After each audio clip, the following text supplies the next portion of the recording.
صبور کننده میگوید الله شما را پاداش نیک بدهد. من به گناههای زیاد گرفتار شدم، مخصوصا از طرف نگاه با حرام. پس شما به من چی نصیحت میدهید و راه توبه چگونه است؟ جواب: از الله عز و جل میخواهم که سینه‌ات را از برای توبه گشوده گرداند و تو را بر حق و هدایت ثابت نگاه دارد و ما را و همه را با گفتارهای درست و عملهای صالح موفق بگرداند. پس آنچه که من برای تو نصیحت میدهم در این مورد چند چیزی هست که باید آنها را خوب دقت نمایی. اولا، همیشه بزرگترین بازدارنده و مانعها را به یاد بیاور. علماها رحمت الله علیهم اتفاق دارند که بزرگترین بازدارنده ها این است که بدانی که الله تو را میبیند. او سبحانه و تعالی مراقب توست. پس الله تو را میبیند و میشنود. پس وقتی نفس تو را به گناه دعوت میکند و خود یادداشت کن که الله سبحانه و تعالی تو را میبیند، تو را دیده ایستاده است و از تو آگاه است. چگونه که میفرماید الم یعلم بان الله یرا،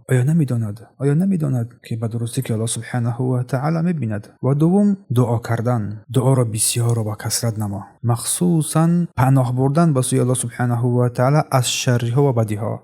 و از جمله دعاهای نیک که ثابت شده است در این مورد این را بنما و بگو که اللهم انی اعوذ بک من شر سمعی، ای پروردگار من به سوی تو پناه میبرم از شر گوشم، شنواییم. و اعوذ بک من شر بصری، و پناه میبرم به سوی تو ای الله از بدی بیناییشم. و اعوذ بک من شر قلبی، و پناه میبرم به سوی تو ای تعالی از بدی قلبم.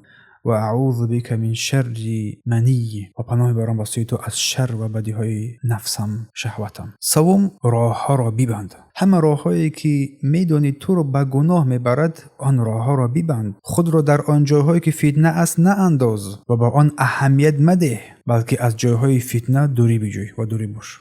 چهارم، به عبادت اهمیت ده. به مسجد بر وقت برو و زود هم بیرون مشو. به ذکر یاد الله سبحانه و تعالی خود را مشغول بنما. و پنجم، با دوستان صالح همنشین باش و از دوستان بد برحذر باش، زیرا دوستی و دوستان تأثیر دارد. دوست انسان را میکشد به سوی راه نیک یا که بد. چه بسا دوستان بد هستند که انسان را به سوی بدی کشاندند. از همین خاطر است که رسول الله صلی الله علیه و سلم فرمودند المرء علی دین خلیله، انسان در دین دوستش است. فلینظر احدکم من یخالل، پس بنگرد کسی از شما که با کی آمیختگی دارد، با کی دوستی دارد. پس راه توبه از الله بخواه که سینه‌ات را به سوی توبه کردن بکشاید و همیشه آن بزرگترین چیزهایی که تو را به سوی آن میبرد، خطاگی ها و گناه و معصیت، آن راه ها را ببند و دعا نما که الله تو را توفیق بدهد و راه هدایت را باید بکشاید و آن راه ها را ببند، محکم کن و با آن نزدیک نشو و بر آن عبادتی که انجام میدهی از طهارت و نماز بر این بیشتر اهمیت بده و با دوستان صالح همنشین باش، از دوستان بد